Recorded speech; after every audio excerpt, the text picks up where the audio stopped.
Kalau Anda mau berbahagia, jangan lupa menyayangi. Kalau Anda ingin orang lain berbahagia, jangan lupa menyayangi. Jadi tidak ada teknik untuk membuat diri Anda dan orang lain berbahagia terkecuali saling menyayangi. Itu rumah kita yang sesungguhnya. Anda 3.000 saya sudah bawa pulang ke rumah saling menyayangi. Baru tepuk tangan. Mawija nengat perkasa. Orang Bali kalau sembahyang di sini ada beras nanti sini. Namanya wija. Sebuah simbolik wipasana yang tadi. Kebahagiaan? Bukan. Kesedihan? Bukan. Yang tengah sekali juga bukan. Makanya wijanya taruh di sini dia agak ke atas. Bercerita wijanya orang Bali tentang rumah kita kesedihan bukan, kebahagiaan bukan, kebosanan juga bukan. Itu sebabnya tidak kebetulan. Kalau di Bali hari raya tahun baru nyepi, nama Tuhannya Hyang Bang, the ultimate silence. Di desa saya sejak kecil saya suka memperhatikan orang belajar spiritual. Apa sih? Rata-rata orang tua yang belajar spiritual tidak pernah banyak bicara.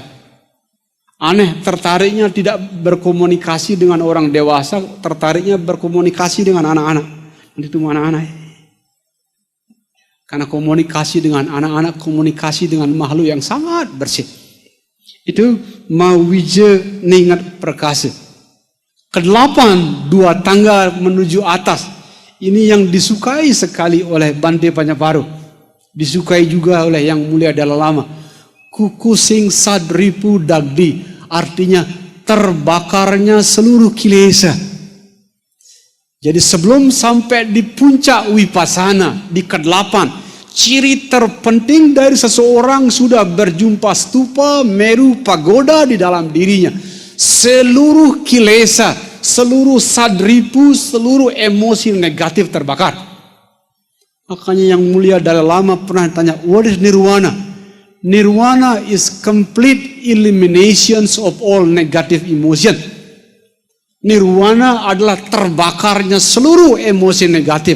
Serakah, iri, benci, sakit hati, tersinggung, dendam.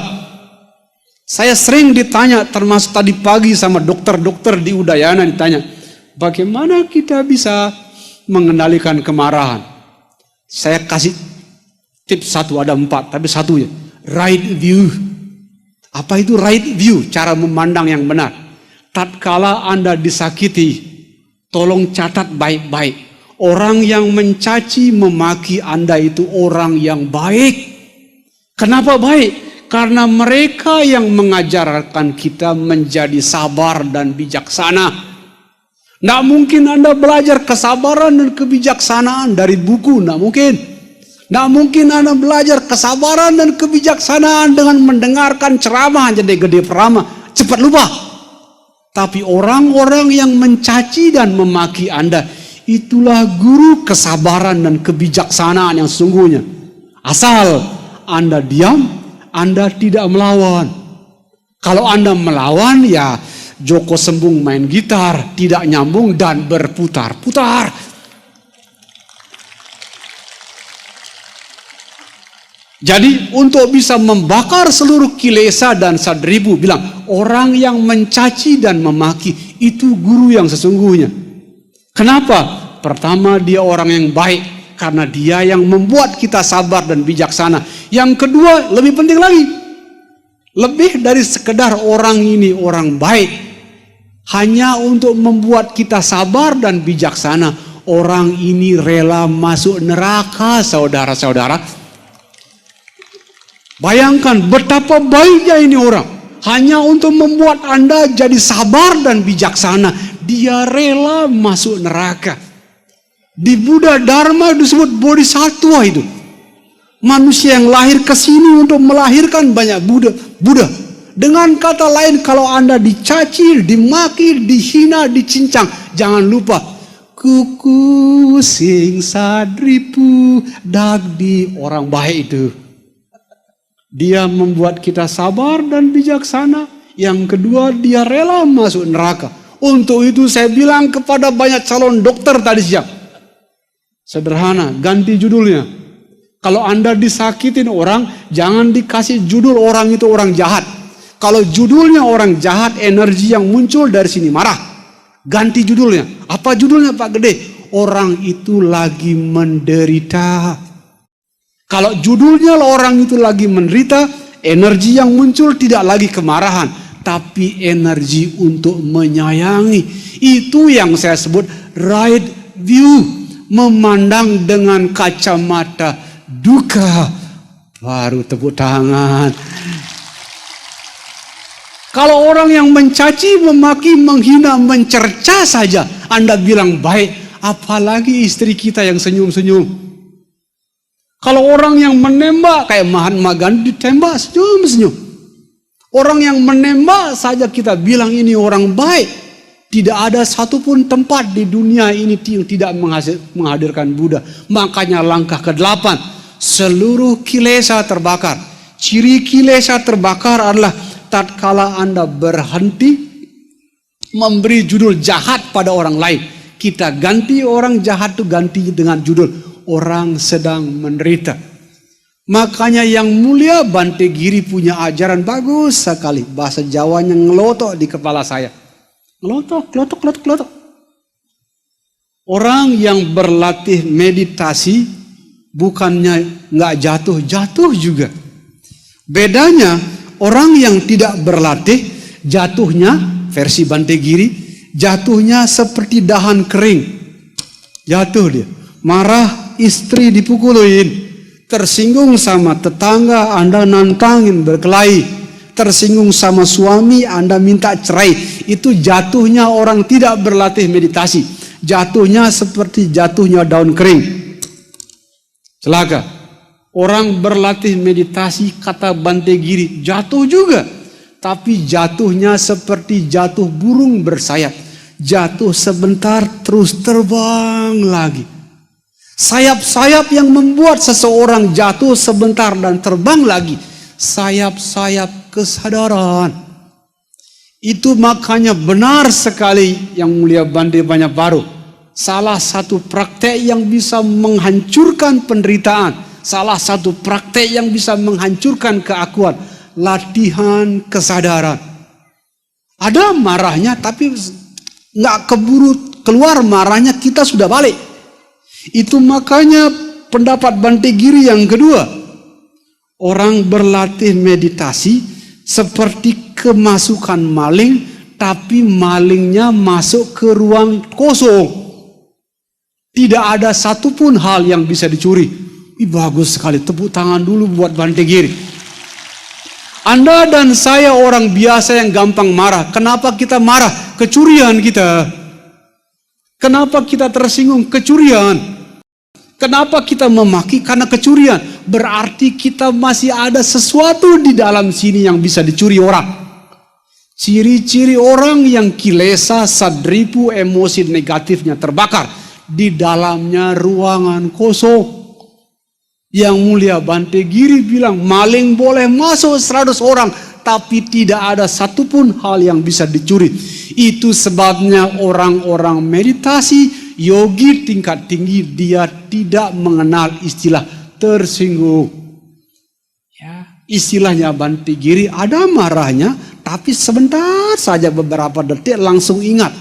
Apa yang membuat dia ingat? Sayap-sayap kesadaran.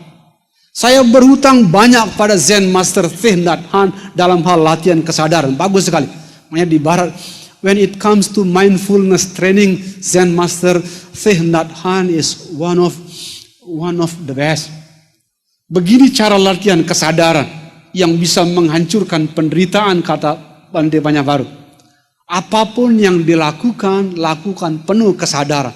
Latihan kesadaran versi Zen Master Thich Nhat Hanh sederhana tapi mendalam.